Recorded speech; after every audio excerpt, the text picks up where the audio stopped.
The quote goes like this.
The greatest artist we've ever loved, I don't care if it's music or acting or song or dance, had an element of subversiveness to them. They were shouting against the system. They were subversive. They showed you what they saw. That's what art is. Art is a reflection of what the artist sees. And it's interesting that last night, during the MTV Awards, in a celebration of the art, they were told not to say what they see. Now, Trump waited for a long time. He basically held CBS hostage. He basically said, hey, you know what? I'm going to hold this merger up unless I get something out of it. And that something was a monitor to decide what people got to see. That is the ultimate authoritarianism. That's all it is. I'm going to cover and govern what you see. And a place for art to celebrate. Art, the very thing that is reflective of where we are in society. You can listen to music and find out where society is, what is going on, what we're seeing. Art, by definition, is supposed to make people uncomfortable. That's what it is. That's why we feel it in our soul the way we do. And now we have gone from Mama said knock you out to Trump said don't talk about it. The greatest artist we've ever loved. Wow. And listen, DL couldn't have been more spot on, and it just pains me to see my old schoolmate dude that I have so much reverence for, LL Cool J, go out like that. But he did. Niele, good morning. Good morning, Stacy, and peace and love. Let it be known, family. Welcome and come on in. We have a lot of headlines for you today. And a big story coming out. We'll talk about the battle of redistricting that's happening all across this country. We have lots of details for you about that. And then you had DL Hughley talking about the MTV Awards. And one of the stories that is beginning to trend is that there was no acknowledgement of the death of Ananda Lewis. And a lot of people are, in addition to Trump censoring the awards, they're pissed off that Ananda Lewis was not recognized for her contributions to the culture and the evolution of MTV. But thanks to Busta Rhymes, he definitely did acknowledge her in his speech. Yeah, that's another travesty. And again, while that wasn't written obviously in the script, there's something else that my guy, I mean, you're going to host this thing, you have to be on point. You're going to host an award show or whatever show, you have to be on point. That much I know. And Ananda Lewis had to have been on most people's minds, if not everybody's minds that night. And so to not mention her is absolutely insane. It's not like she's ever had any scandal or anything like that. And even so, you gotta acknowledge what she contributed.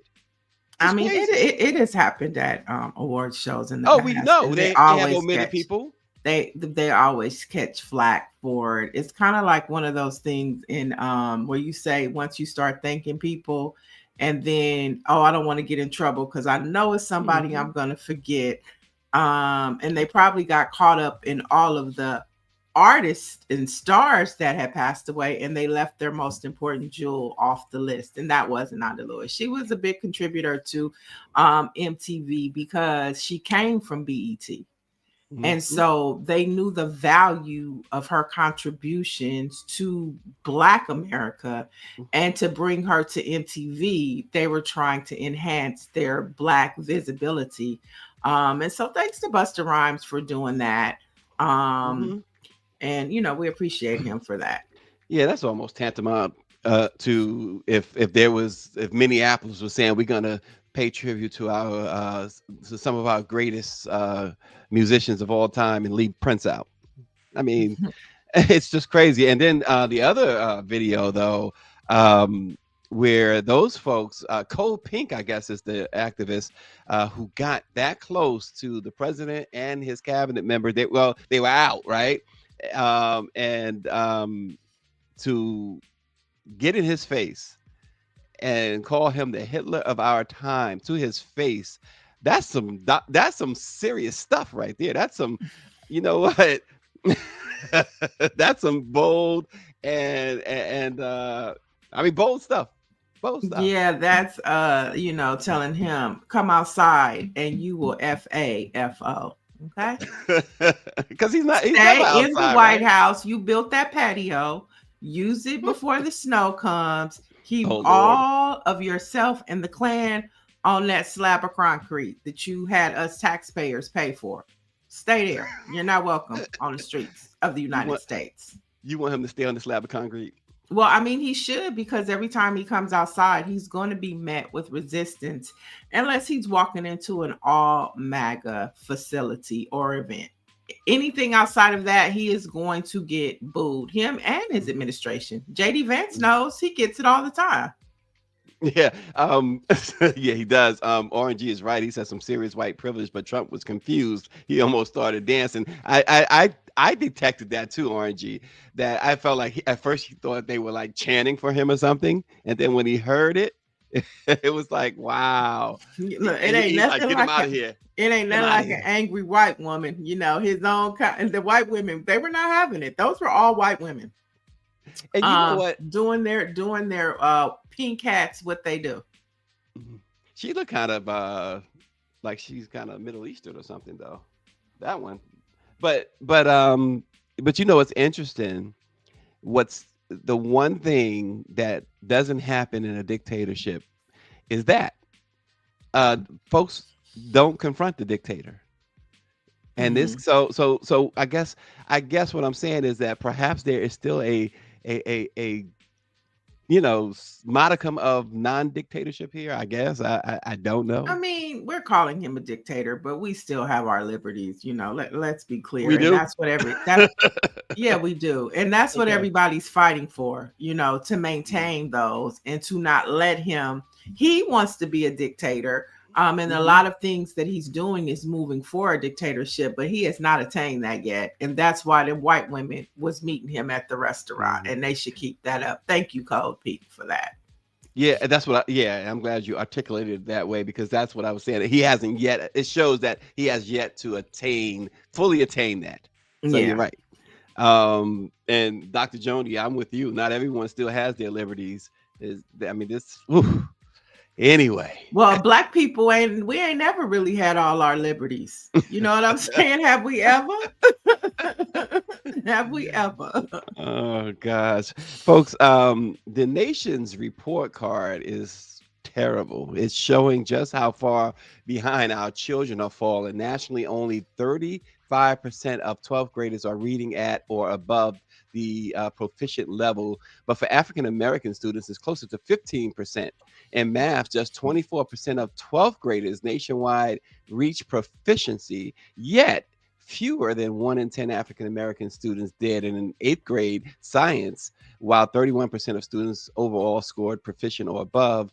That drops to barely 12% for Black students. And keep in mind, this assessment took place from January to March of last year, meaning these results really capture the state of learning after years of pandemic disruptions and ongoing debates over education funding. And it's only going to be made worse, and only is made worse with this particular education secretary and this policies that, as you say, the Trump clan has put forward. Yeah, it really impacts us the most. But as a whole, our nation is so behind when it comes to education. And when you look at what's happening over in China and other countries, they're already teaching kindergartners how to use AI in chat GPT. Okay.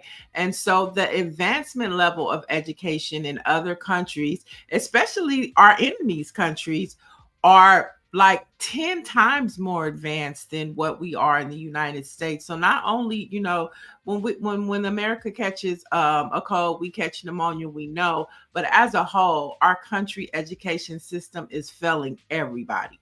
It And it's really not is. going to get worse. It's only going to Mhm. get worse with the head of the Wrestling Federation in charge. And Dr. Joni, you're absolutely right. The trend began well before the pandemic. Yeah, and when you read if you read the report card, it does take you back to 2019, actually, when we started really seeing some problems. Just before COVID-19. Remember, COVID-19 was actually COVID-20. It would hit us really badly by about February, March of 2020.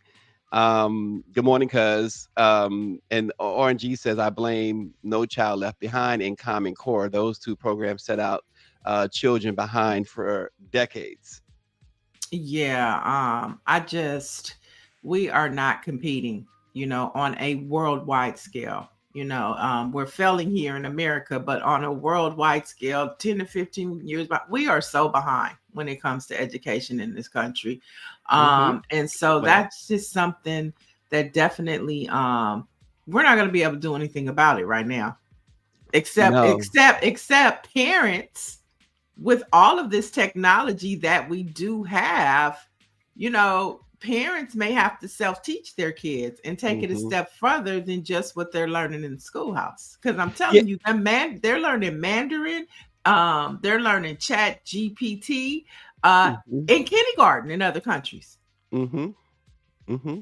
It's true. And um, the policies in this country, let's face it, during the Trump years and from in 2016 on, and then now, but even in between, as the Biden Harris administration tried to clean some things up, the policies in this country make it tough for parents to do that. Now, the pandemic actually gave us a glimpse of, like you said, parents needing to be there because everybody was on Zoom or on their laptops or whatever. And I know our children were for sure. And we are fortunate, and not everybody is fortunate to have students who actually love school and schoolwork. Mhm. So we, Mhm. we we were ahead of the game. But most people, the kids, and I couldn't blame the kids because my attention span is like I can't pay attention. So to try and sit there and do all this work, you know, it's I can't blame those kids for straying. And then you got You, all these other tools, Niele, the TikTok and the Instagram, and I would mhm. be all over the place if I was a kid today. Yeah. I know Kim Kardashian recently appeared on Kai Cenat's Mafiathon, and she doesn't believe in homework. Mm. She There's a lot said of people that like that, though. she said that you send your kids to school for 8 hours a day. If they should be able to come home and not have to continue that. Hmm. That it should be done within those 8 hours. I'd be interested to know what the chat thinks about that. But Yeah. yeah, like, do you believe in homework? We're talking about education, having our kids know more, do better. And then we're living in a society where, parents don't believe in homework. They say, get it done. You send your kids to school Hmm. for 8 hours a day. That's enough. It's Well, enough. you and do you go home with homework after work? Yeah. You're an interesting species. You know that. Well, I mean, if you are a 9 to 5 worker, then nine chances out of 10 you don't. If you're a salary worker, it depends on the type of work that you do. Yeah. That's really if you clock in and out um at, let's just say, a 40-hour work week or from a factory, there really is nothing to do. But if you're on Hmm. salary, and you have demand, the higher the pay, the more required. Put it that way. Griff says she doesn't believe in homework. She believes in special projects and research. Mm. That's it. Yeah, I subscribe to that side too. We got the two doctors chiming in. Dr. Joni says the pandemic um, actually served as a wake up call. She says, I think parents saw how hard it was to teach and what the kids were so horribly behind in. I think many parents were just keeping their eyes closed. And Dr. Marilyn says it's the distractions and lack of reading. Literacy has been replaced with social media. Check out Mm-hmm. what the Currys are doing to help Oakland's kids. Yeah, it's a good Mm-hmm. point. And Quinn says that is it more of the parent not wanting to help or cheating homework? That's interesting. And David says, David Youngblood, every moment of every day should be about learning and growth, child and adult. All right. I mean, I mean, and if you think about it, like if you go, I mean, I think history serves a lesson. When you go back to, post slavery, and during slavery, education was the currency. Hmm. Education was the most valuable thing. Education was hip hop. You know how being in hip hop is cool and it sets you apart, or being a part of the culture, so to say. Well, the culture back then was education and how you dressed. And you had black folks. If you wasn't educated, they wasn't really trying to be bothered with you, because that was just such a valuable currency for us. And we just don't have that anymore. We just don't have it Yeah. anymore. I just want to go back. Dr. Marilyn, this is too funny. I've been giggling about this ever since she posted, but she said those minivan moms are I'm sorry. That's just so No, I funny to missed me. that. That is That hilarious. is funny. I missed Um, that. but yeah, education used to be our currency, and now it's just like social media is, which is the most dumbing down aspect Mhm. of society right now. Well, I want to clarify Quinn's comment. He says, "Is it more of the parent not wanting to help or checking homework?" That's the good one. And Dr. Joni speaking, she says she teaches college students that the problem is that without homework, kids didn't learn how to study. Mm. So we see each year college kids simply don't know how to take the reins and learn how to study. And then Shonda H brings up a great element to this. Improper nutrition can impact learning. It's hard for a child to focus if they're hungry, and we have a hunger and food crisis in America. 1,000%. Put some exclamation points behind Shonda's comments. Well, I mean, they've taken away the food programs in our public school system from a federal level, which Mhm. puts the burden now on states. And so, yeah, a lot of kids, what we learned through COVID, if you recall, the government still made sure that those programs that provided, breakfast, after school, and lunch, they continued those, because what they realized was that sometimes that's the only time children eat in this Mhm. country, is when they go to school. When they go to school. And so those meals are very important. And then if you think back to what, our forever First Lady Michelle Obama was doing, how, she was making the food healthier. It was still fun, but it was healthier. And now all of these things are being taken away from the most vulnerable in this country. And Mhm. and so Trump should be glad that nobody threw no tomato soup or gazpacho at him in that restaurant. Oh, He should what? be gazpacho. So he should be glad that nobody was throwing bread, okay, at him, and that all he got was some chance.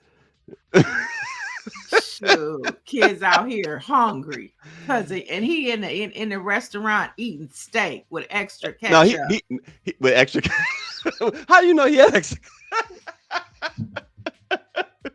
He didn't hold the pickles and nothing like that. I just got to lift up a couple more comments. You are hilarious at times. But Orange says the internet. I agree with this too. Failed our kids. None of them know how to do research. He says Google is a demon when it comes to education. Patricia Jackson says some parents can't help because they have new ways to get the same math answer. That drives me absolutely bananas. What are they going? When I was in school, I used to say the same thing. Okay, this is interesting, but how is that going to help me in life? And the math that they're doing today, which gets you to say, they want you to do it a different way to get the same answer you'd get if you say 2 + 2 is 4. How is that going to help me in life? I Maybe still that's don't know. critical. Maybe that's critical thinking. Okay, that's what they There, say there, too. there more. There's more to one Uh-oh. way to get to Louisiana. And here's the voice of doom. Go ahead. And I want to say that when Hey. my kids got to, I think, high school, my youngest kids, they weren't assigning homework. They were special projects. Kids our education system is training our children to be workers, not to be thinkers, right? And most people who have ever homeschooled their kids, they develop their own curriculum, and it's really more about liberal arts and reading. And so if you establish those things early on, you're not going to have a lot of problems with, like, my kids are avid readers. They pick up books, and I don't think that, their friends pick up books. So I think that one of the problems that we have, especially in our community, is that we keep advancing narratives that are just not true in terms of them being thinkers. They're capable of thinking, but a child needs to have an opportunity to rest their freaking brains and get out of this, how the school have them set up, right? Not, and so the reason why a lot of kids who are homeschooled tend to thrive is because they're going to museums, right? And they're having conversation, right? And learning then becomes more a way of life. And so, I don't believe in homework because I believe our educational system is flawed. You all brought up the math thing. So yeah, they keep changing the math. I hated that. Oh gosh. Whew. Right. And my kids, and listen, they were well beyond out as far as math than me. So I couldn't, my father, my father was a math guy, and he was, you dumb as an egg. He lost his patience with me, you know what I mean? So I just think, no, I don't agree with homework. I think special projects are good. And if you talk to anybody who's ever and Stacy, you homeschooled your kids, I know that they didn't do the traditional thing, because you and your wife don't even get down like that. No, yeah, only during the pandemic, and my son was homeschooled because he just needed to be homeschooled. So back in the day, Right. Jordan gave me some issues, but Jordan was extremely, and still is extremely intelligent. My kid, and you mentioned museums, Greer. Like Shanae takes these kids to museums. They all love museums. They go on their own. They love Right. museums. So but I think we often reflect on our childhood and things that happened during that time as if it were perfect. It wasn't, right? There were a lot of things. I mean, don't get me wrong. I had to handle my kids when I needed to handle them, but whippings were wrong. You know what I'm saying? We're wrong. So I'm just, that's just I had to jump in there on it. I wanted to clarify why I don't believe. I think education is absolutely important, but I just think that our educational system is broken, as you see this report. And so that means we need to re-envision, what that looks like and what learning is like. Because even if you go back to the age of, the era that Niele was talking about, I mean, most of the stuff that these kids are learning, and even the things that my kids were learning with that, they'll never use that stuff in life, right? Yeah. But you go to a museum or go to some, I don't know, take them out in the world. Those are things that they'll be able to use. And the reason why I get along is because I know a little bit about everything, right? And I think I do. You know what I mean? No, it just sounds funny, but it's true. I know it's true, but it just sounds funny. Shonda says, how do you homeschool a child if the parents are working 2 or 3 jobs to keep the family going? That's another issue too. So it's great. It's a great discussion. And everybody's involved. I'm so, we need to keep talking about things like this. But we got to move on because I want to make sure we get to our what Niele got. I don't even know what Niele got coming for us, but I want to get through the other topics. So, and here's one that really gets under our skin. A billboard in Montgomery, Alabama didn't just cross the line. It erased it. It screams, "It's time to get the clowns out." and splashes that message over grotesque images of people in racist blackface, all wrapped in MAGA branding. This isn't free speech. This isn't harmless provocation. This is the the politics, really, of hate, the same racism that has always tried to degrade and dehumanize Black people in America. Keep in mind, this is 2025, not 1925, and yet the same city where Dr. King marched, where John Lewis bled, is being forced to look at blackface tied to Donald Trump's MAGA movement, a movement that has already promised to erase diversity, equity, and inclusion programs and roll back civil rights protections. So MAGA has done it again, and that the mayor there in Montgomery had asked that billboard be removed, and then there's some free speech groups are saying there's nothing wrong with it, or it's their point of view that you can't do this. Niele, this it's just another sign of where things are. So who are the clowns? I mean, who paid for this billboard? It was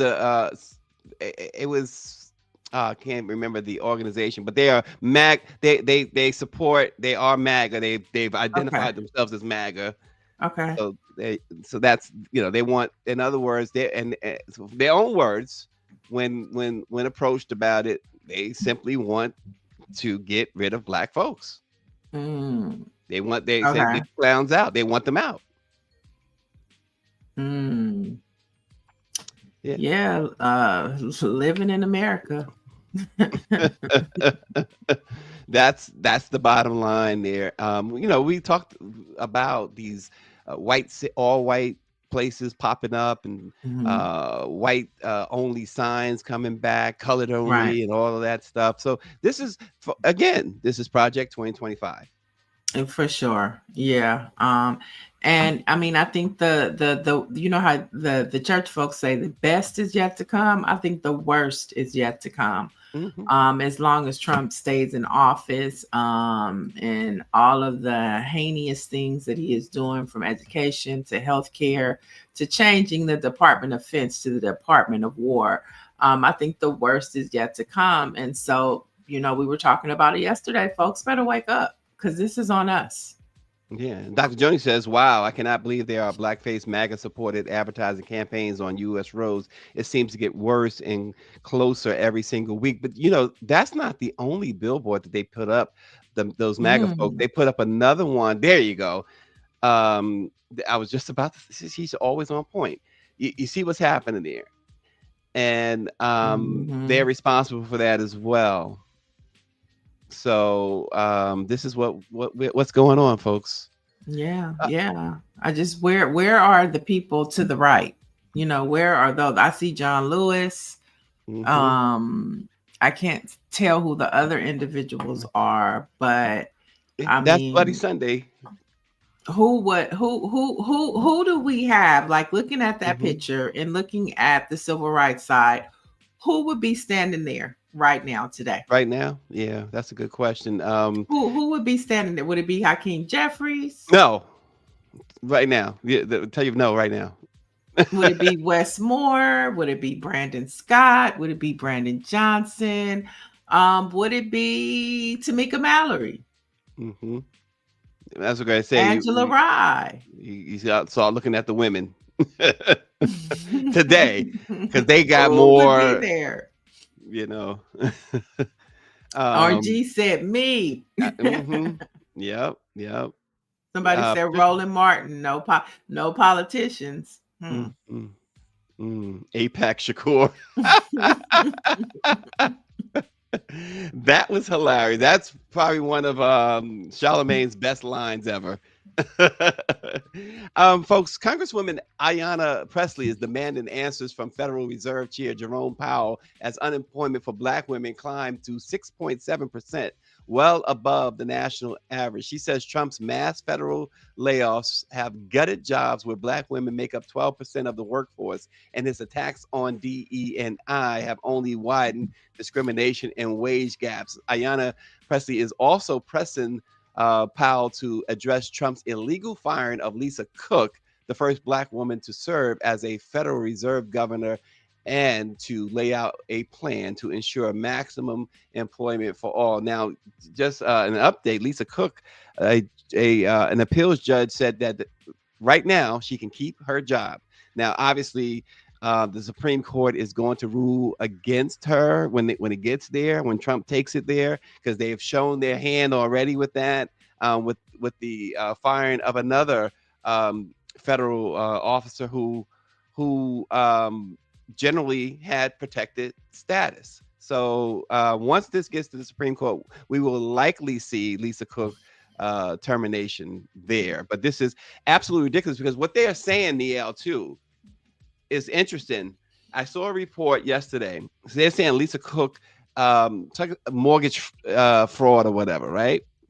And which is not. Let's be clear, it's not.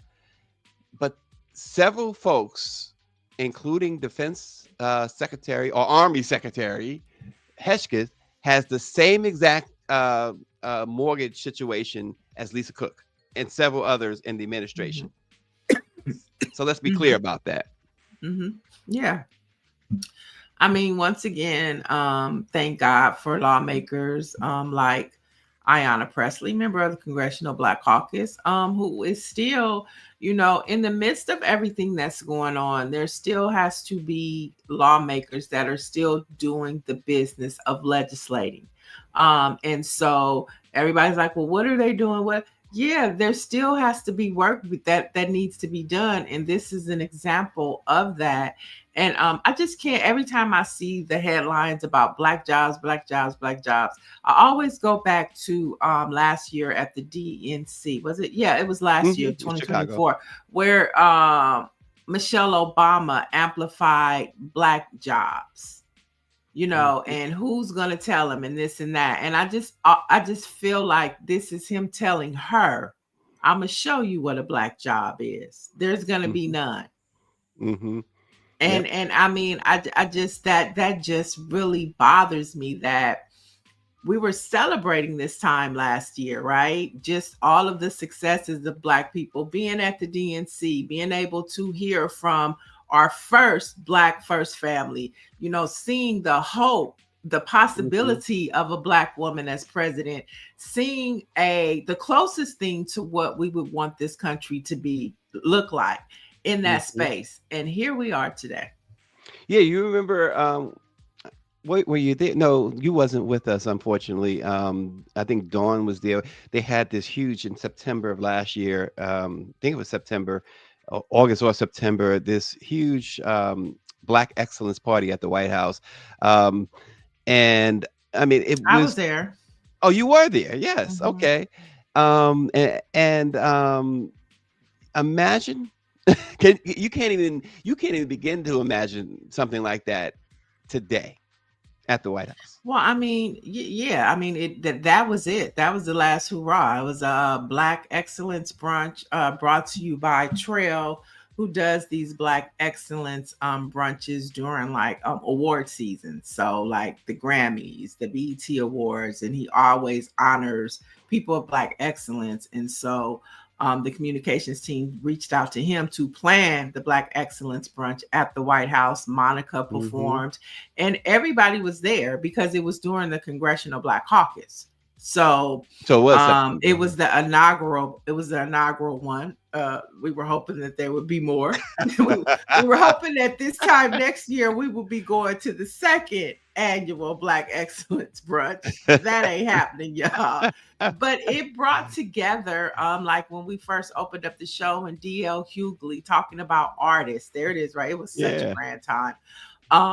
When D.L. Hughley was talking about artists that spoke to the times, this brunch right here that you're looking at was a mixture of politicals, of journalists, of actors, of singers, of poets, of entrepreneurs. You might go from Tabitha Brown to Kev on Stage to Monica to Derek Johnson from the NAACP.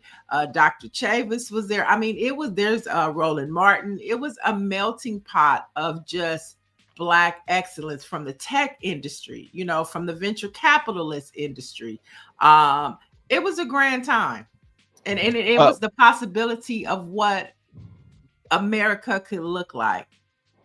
Yeah, that's where I had a chance to sit down and have a drink with Erica Alexander, Mm-hmm. um, and it was really really nice. I mean, whoo, the drinks were good too. Boy, I drank at the White House. I drank. Dawn was like, "Fix your camera, boy." Dr. Joni says the federal appeals courts are getting really fed up with SCOTUS because they are not telling us what the law is. They are in the pocket of dark MAGA money. Yeah, if you heard Justice Sotomayor,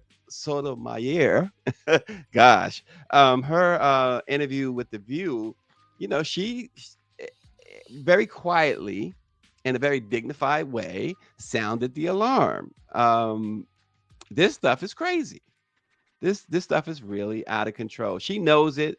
The courts, the Supreme Courts are going. This Supreme Court, this bought and paid for court, is angering, as somebody also mentioned in the chat, angering the lower court judges because they're not ruling on law. They're not ruling on law at all. Yeah, So I mean, nobody is ruling. Legislators are legislating on law, on business. They're legislating. It is the Trump clan agenda. I mean, that's just what it is. Every part of, especially the federal government. They're in charge. Trump's in charge. He has all three branches, and now the fourth state, which is the press, right? Mm-hmm. He's able to tell them what they can and cannot talk about. So it's his agenda. Once again, it comes back up to the people. Yeah. Nancy Wall says we at least have the picture to show it happened. and I have the memory. Yeah, we got video and everything. Yeah, it was nice. It was just, the possibility of the path, like all of the strides that were made. And I mean, it talk about having the rug snatched from up under you. Well, you know what's interesting too, and I think is important to note, that event, it didn't matter what side, or if you didn't have a side you were on. It was just a fun, beautiful event, well done, curated by a Black person. The food, the chef was Black. It was just a really great thing that the Biden-Harris administration did. It was really a fantastic. It was, and it didn't reek of any type of. I didn't feel like it was political at all. It was just, hey, I'm inviting you all. Come out and have a good time. Well, I mean, it was during the Congressional Black Caucus, so it was I don't feel it was political. I didn't feel it though. I really didn't feel. I didn't feel political speeches. I didn't. It was music. It was drinks, food. It was have a nice time. That's how I felt, but I didn't. Yeah, I mean, it was definitely a great event, and the White House, ever since the Obamas came into office, they always. Yeah, there's my girl. There's my girl. Oh, there it is, right there. It was always an inclusive space. I think the Obamas opened up that journey of inclusiveness in the White House, because they, Black Music Month. They just made sure that it was the people's house. The White House was truly the people's house, and everybody felt included. Not just Black people, but, Asian, Pacific, Latino. Everybody was invited to the White House. That was just our thing because it was during the Congressional Black Caucus. So why not have a Black Excellence brunch? Now, the funny part about it, you guys should know that there were a lot of other. So during the Congressional Black Caucus, there are traditional events like the Collective PAC has a brunch, Higher Heights does something. All of these, organizations do something during CBC. And because this was the first time, it interfered with some of the panels and some of the activities. So it was a lot of people pissed off about this brunch because instead of usually most of these people would be at the other events. But because this happened, we was all at the White House. So that's his little Black story. All Black people weren't happy about this brunch. They're kind of pissed off about it. But, hey, that's OG says He says actually Jimmy Carter started Black Music Month in June, jazz on the White House lawn. Jimmy Carter was one of a kind. Mm-hmm. And thanks, guys. They said that was a wonderful picture, nice picture. Yes, it was. The only thing that made it nice would have made it nicer if that was Shanae. Anyway, folks, speaking of Black single and ready to mingle, the Black app dropped the top 10 cities for living single and Black, and it really is an interesting countdown. Number 10 was Dallas, big city, big energy, and yes, big dating scene. Philly came in at number 9 with its cheesesteaks culture and Black love on tap. The Motor City, Detroit, revved up with real connections, and then it's Atlanta, always coming through. And then number 6 is Charm City, Baltimore, serving more than seafood. And then Chocolate City, number 5, DC, power, politics, and plenty of love. And then Charlotte, the Queen City, where singles wear the crown. And then New York City came in at number 3. They say if you can make it there, you can make it anywhere, even in love. And then Chicago with the deep dish, lakefront, and deep vibes for Black singles came in number 2. And the number 1 place for Black singles is Niele's gonna love this. It's her girls' town, H-Town, Houston. It takes the crown, nightlife, culture, and community. So where are you finding your Black love story? Drop your city in the comments, folks. Where you finding your Black love, Niele? Los Angeles. I mean, hey.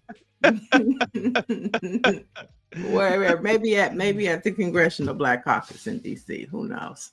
But you know, don't let it be Hakeem. Hakeem. Chocolate City was on the list. So yeah, where are you guys finding your do you agree with the list? First off, do you think that is a true assessment of where love is?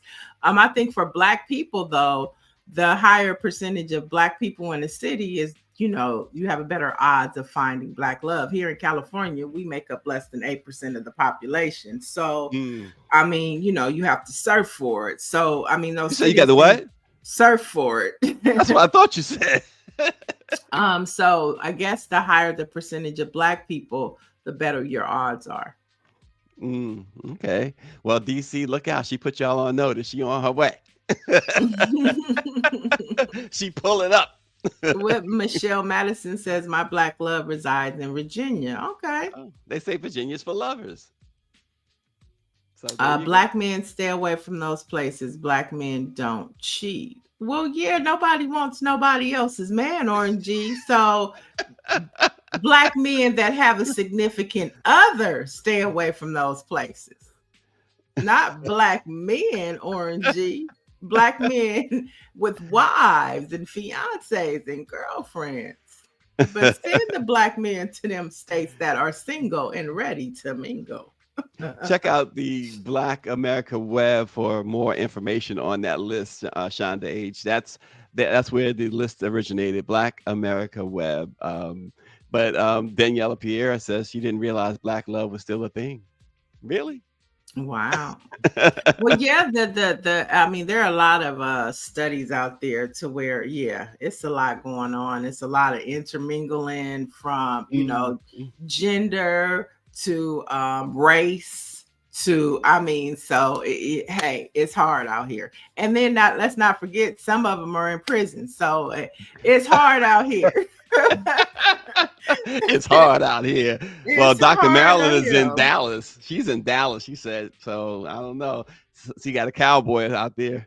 She got some cowboys out there. Yeah, Dallas is that's a good Black city. You know, you probably find a lot of good, you know, Black men in Dallas. I went to Dallas a couple of years ago, and it was nice. It was real nice. Yeah, Texas is nice. It's nice. Big HBCU state. You know, anywhere there's states with HBCUs, you're gonna find some Black men and Black women. And Houston was really cool. It was so hot. I said it was cool, but like it was nice, but it was so hot when we went, and Shanae and I thoroughly enjoyed it. It was one of the NNPA's conferences. This is like what 6-7 years ago now, but that was a really nice treat. And Dr. Marilyn says not Atlanta. She's she said that's Dr. Maryland. Dr. Mellon said she ain't going for it. Well, Not Atlanta. it depends on who you are. I heard for men, Atlanta is the place for Black love. For Mm. men. You emphasizing that. But not for women. But for men, for Black men, I heard that Atlanta is the place for love and fun.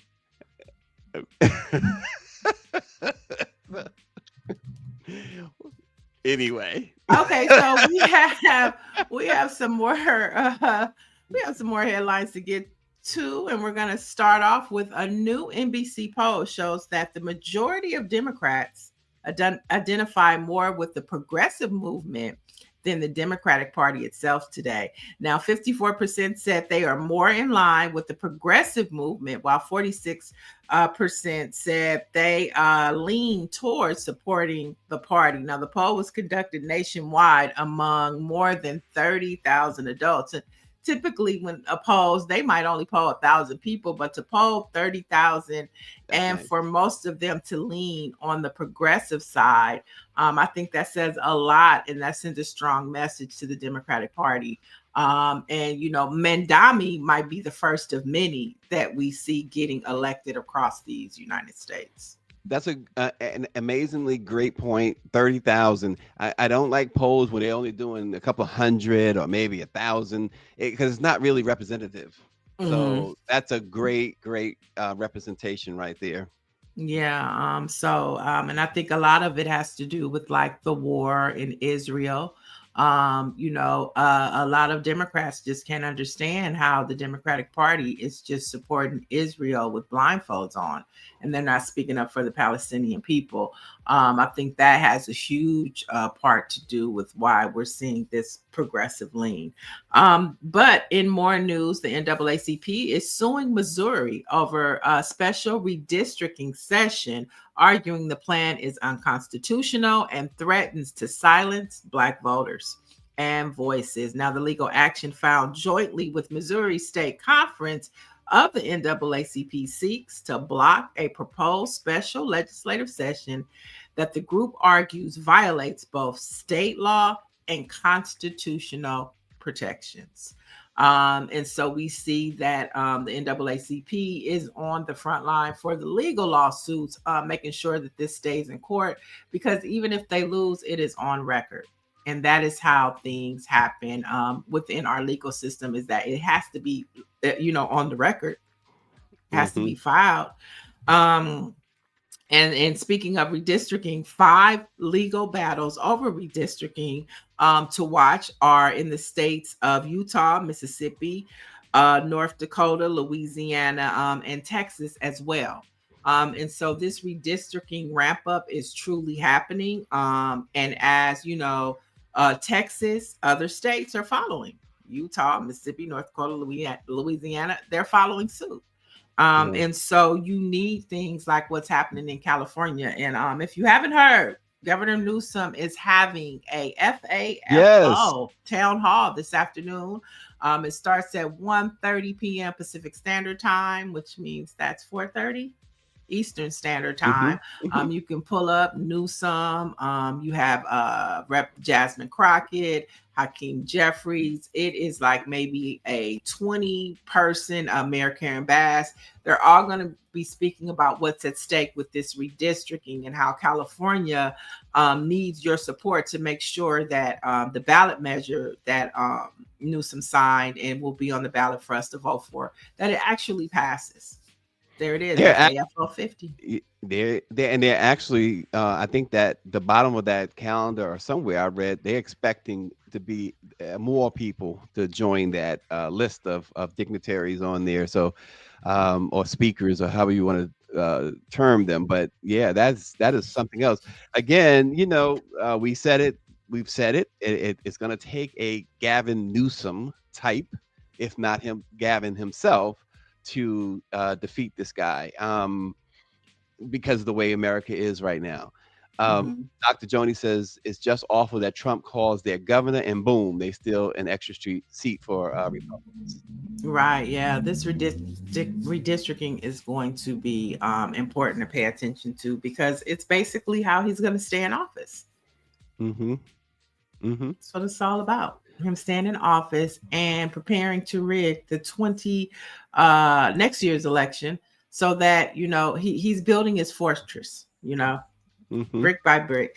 And if we, the people, continue to stay on Facebook and Instagram and not get involved, he's going to accomplish what he's setting out to do for his ancestors. What we going to do for ours, Black I people?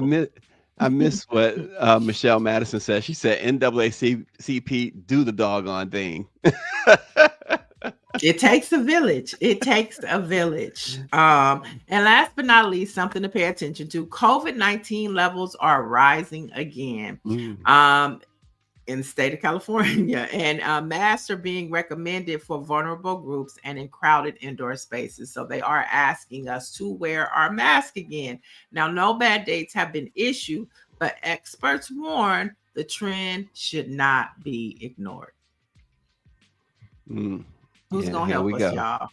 Who's going? Because Donald Trump is not going to tell us if we're in another pandemic. He's not going to tell us. Because when you said earlier that it didn't hit us till February, I believe COVID actually was hitting us back in October and November. We just didn't know what it was. We didn't know what it was. Tons of us had COVID. We just didn't know until the next year what was happening, because then he had no choice. Yep. He waited till we had no choice, and even then, I mean, remember this guy said drink some bleach. We had to get him up out of there quick, fast, in a hurry. Okay. And so, be careful, masked up, continue to wash your hands, because COVID is not gone, and you never know. Just as COVID came, it could be something else. Yeah. So let's just make sure we're keeping our hands sanitized. We always keep a mask with us and be precautious. Dr. Nicole says, yet the federal government has outlawed masks. Isn't that something? Well, they run around. They run around with armed, with guns and stuff and badges with masks on.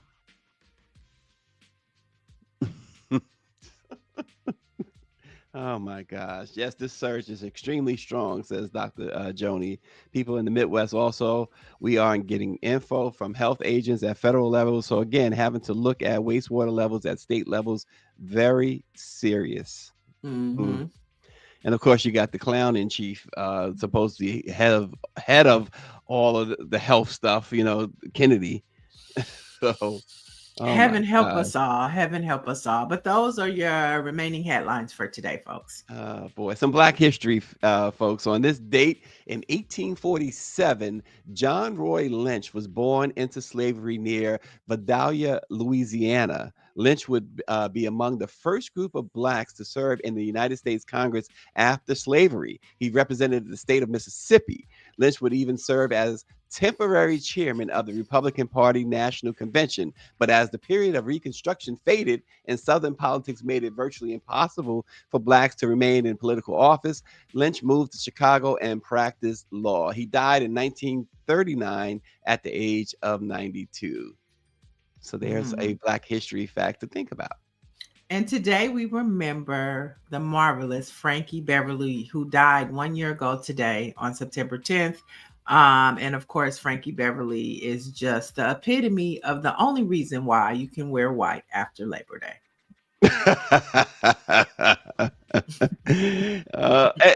We were showing that party at the White House. That was after Labor Day. They told us all to wear white. We was all wearing white. Yeah. Certain things give you a pass, and Frankie Beverly has always been a pass to wear white. And chat, let us know in the chat, what's your favorite Frankie Beverly song? I have too many to count. I don't know if I could pick just one. Oh man, that depends on the day and the mood. I got a few. I can't. Yeah, I got a few myself. So, what are yours? Let's get to that. But we're gonna get to the Black-owned newspaper of the day, which is the Michigan Chronicle. Founded in 1936, the Michigan Chronicle is a news, information, and events company that covers the interests of the African American community. Leaders and readers in metropolitan Detroit look to the Michigan Chronicle to stay informed about issues that impact their lives. As the voice of the community for more than 80 years, the paper it takes great pride in having access to the grassroots community as well as connections and established relationships with influencers and opinion leaders. So Michigan Chronicle, check them out. They're always giving you something good. Yeah, yeah. So my Frankie Beverly song today is I Want to Thank You, because we want to thank you, Let It Be Known family, for chatting it up with us, for watching us, and also for visiting Black Press USA, where you can keep up with the latest in Black news that uplifts, inspires, and informs. So be sure to check out BlackPressUSA.com. And real quick, so some Frankie Beverly songs from the chat before I let go. The Black Family Reunion theme song, Southern Girl, Happy Feelings, Golden Time of the Day. Dr. Joni Toole says the morning after. Yeah. Southern Girl. You know what's my favorite to listen to in the evening? Of course, Golden Time of Day. When the sun is setting and that song comes on, baby. Michelle says, I want to thank you. And Nancy Wall says, I have too many songs. There you go, Dr. Marilyn. We are one. Yeah. That's the good for the protesters. You know, when we show up and we come together, we are one. That totally, motivates you. Celebrate Frankie today, y'all. Celebrate Frankie. And folks, we will see you tomorrow. Thanks for watching.